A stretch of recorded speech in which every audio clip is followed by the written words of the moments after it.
E aí, pessoal, tudo bem? Então, vamos começar o PET complementar de filosofia e falaremos a respeito do helenismo. Então, pessoal, terminada a filosofia antiga, entra agora a filosofia helenística, onde devemos entender o contexto histórico para entender as teorias das filosofias que estão situadas nesse período, e chamamos de período da filosofia helenística.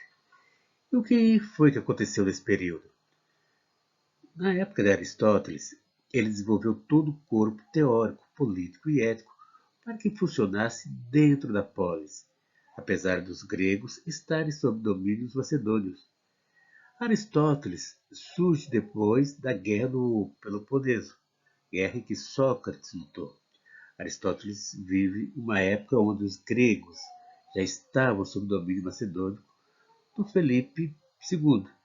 E o rei Felipe II, chama Aristóteles para ser preceptor, ou seja, ser professor de Alexandre, que mais tarde seria chamado de Alexandre o Grande. Alexandre começa todo o processo de helenização do mundo. Ele começa a espalhar a cultura grega, que chamamos de helenista.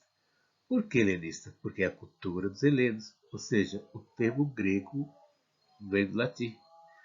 Então, Alexandre ele começa a fazer essa fusão de culturas. Ele tenta espalhar a cultura grega. Então, com essa fusão, com esse processo de helenização, Alexandre dá início ao primeiro processo de globalização que se tem notícia na história ocidental. E quando ele começa a fazer isso, ele torna o homem menos local e cada vez mais universal. Quando ele começa a mesclar, ele começa a fazer com que a polis perca seus espaços dentro da formação do homem. Vamos lembrar aqui da paideia. O que é a paideia? A paideia é um processo de formação do homem grego. Paideia em grego significa processo educacional. Aristóteles e Platão da República, eles vão traçar toda a estrutura educacional para formar o político, um cidadão grego que viva na polis. Com Alexandre, esse processo educacional vai sofrer mudanças, porque eles funcionam dentro do contexto, daquele contexto exclusivo da polis. Alexandre, na realidade, o que ele vai pretender? Ele pretende fazer uma cosmópolis. Seu objetivo é que o homem não se limite à polis, mas seja do mundo. E aí ele vai estar criando um novo homem, não mais um cidadão da polis, e sim um cidadão do mundo. E quando ele cria esse novo contexto social, o pensamento de Aristóteles, voltado para a ética, deixa de ter sentido, porque a ética de Aristóteles ela funcionava mais na polis, funcionava bem dentro do pensamento grego. Agora, quando Alexandre começa a universalizar o homem grego, essa fusão de cultura e costumes deixa de fazer sentido. Então, passa a existir a necessidade de novas explicações para uma ordem social. É necessário novas explicações como me comportar e agir dentro dessa nova ordem. Então, desse modo que está surgindo, esse novo mundo que está surgindo, nesse contexto começam a surgir as teorias helenísticas que vamos passar a falar a partir de agora. Então, agora, tendo visto o contexto histórico do helenismo, fica mais fácil entender o que pregam essas doutrinas filosóficas que aparecem nesse período. Lembrando que a polis perde importância na formação da vida social das pessoas. Dito isto, podemos adiantar que todas essas teorias vão ter em comum o fato que elas desprezam as conversões sociais. Porque, na realidade, eu não sou mais um cidadão da polis, sou um cidadão cosmopolita. Então não vou mais me preocupar em pautar minha conduta com determinadas convenções sociais. Vamos ver aqui então, pessoal, uma dessas primeiras correntes filosóficas que leva o nome do seu fundador, Epicurismo, que foi fundado por Epicuro. O que Epicuro vai dizer? Ele vai falar o seguinte: viva de maneira a satisfazer seus prazeres. Mas todo tipo de prazer? Não. Os simples prazeres.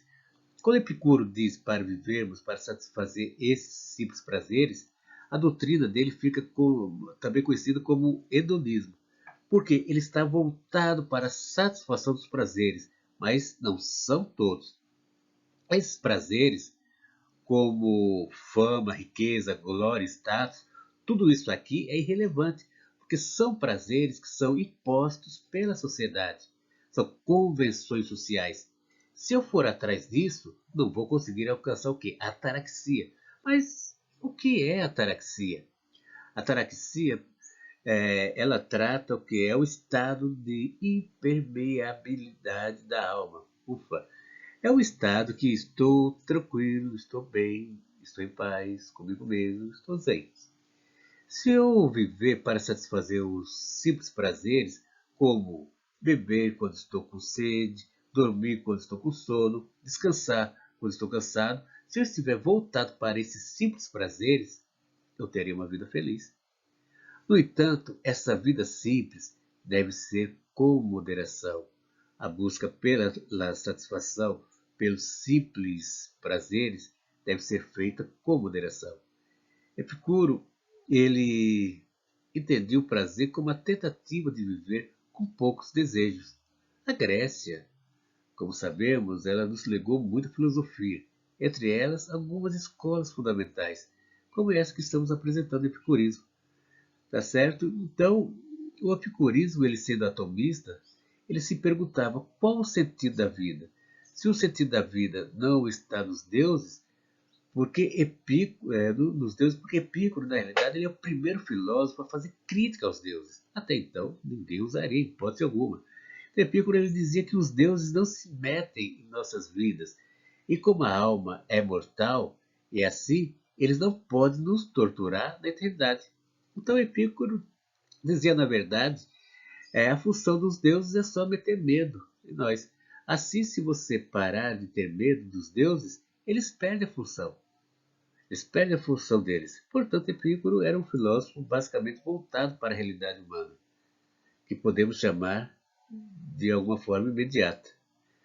Entende? Então, vamos lá para o próximo, o estoicismo.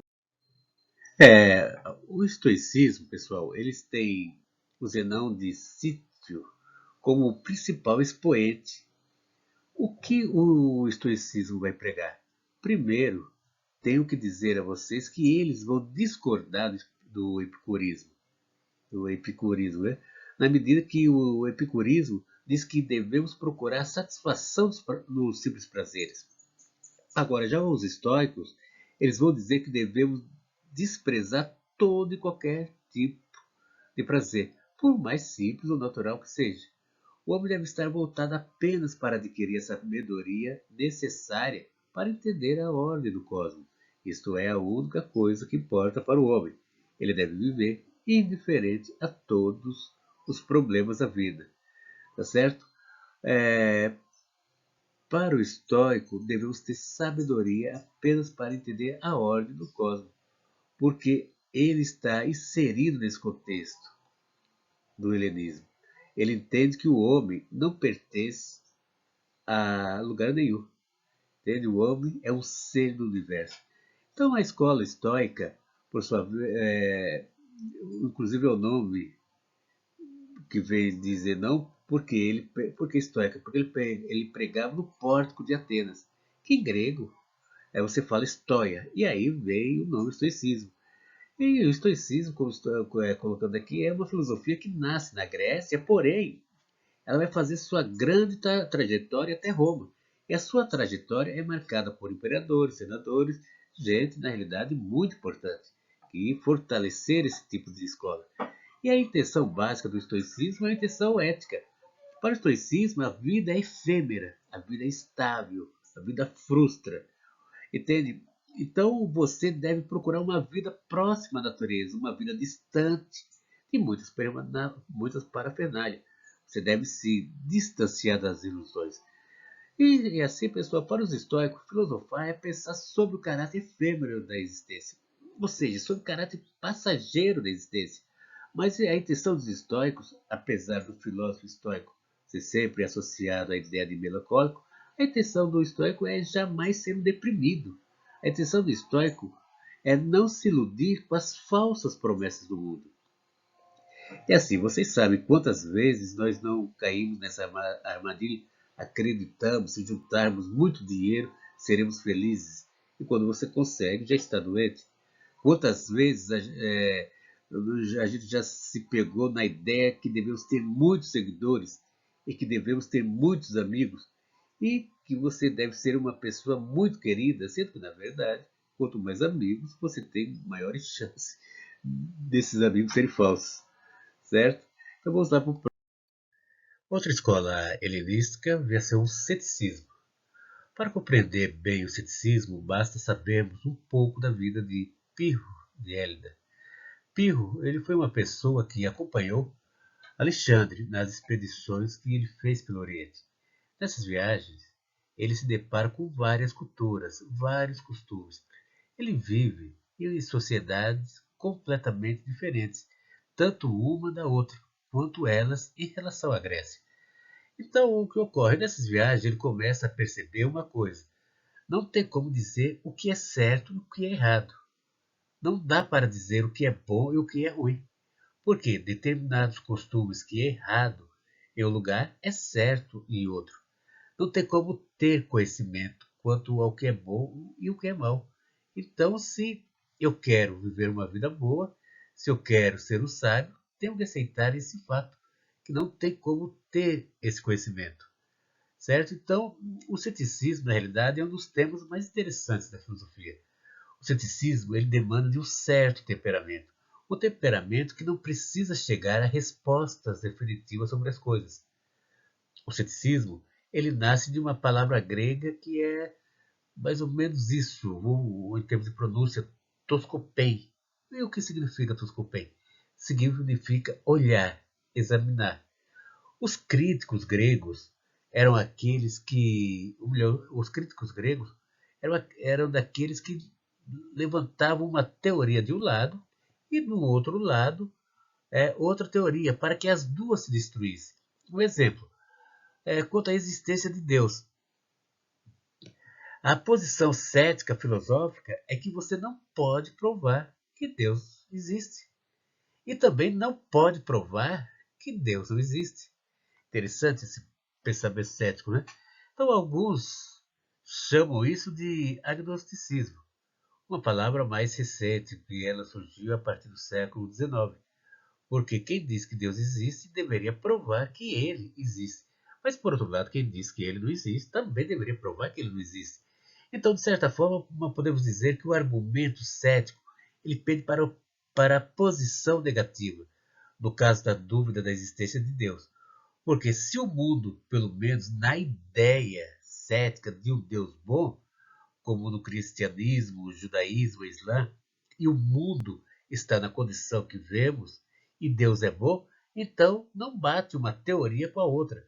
Isso chamamos em filosofia de argumento a partir do mal, contra a existência do Deus, a existência de Deus. Então muita gente assimila a ideia de você sendo cético, você vai ser ateu, o que não é necessariamente verdade. Agora, o objetivo do ceticismo grego era fazer você perceber que não era possível estabelecer o juízo final sobre as coisas. Na Grécia, ainda tem o ceticismo que ficou conhecido como ceticismo acadêmico. Ele é derivado da academia platônica. Esse era o ceticismo que partia mais para o negativo, negava a possibilidade de conhecimento. Impossível o conhecimento para esse ceticismo acadêmico.